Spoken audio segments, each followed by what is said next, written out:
so the Albanese government will reportedly defer spending beyond the next financial year to minimise the size of budget deficits during an election campaign, as we just reported. We'll tell you twice, though. Joining us live now, National Senator Matt Canavan. Matt, good morning to you. So how do you feel about this? Well, look, it's just par for the course for this government, Peter. Once again, this government is doing nothing to help households struggling with interest rate rises.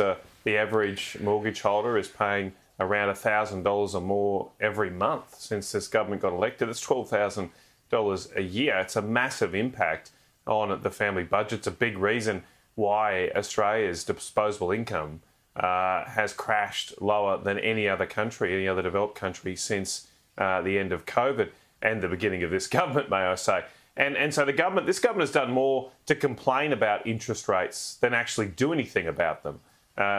Jim Chalmers is constantly berating the Reserve Bank about their interest rate strategy when the Reserve Bank has had to respond to the fuel, the spending fuel, that he and his government has added to the inflation fire afflicting this country. Keep in mind, for most of the last 2 years, our inflation rate, Australia's inflation rate, has been the highest in the developed world. And a big part of that is because this government has increased government spending at a rate we haven't seen outside of the COVID pandemic since the days of Kevin Rudd. And Kevin Rudd had the excuse of responding to a global financial crisis. He had the excuse of responding to a global recession.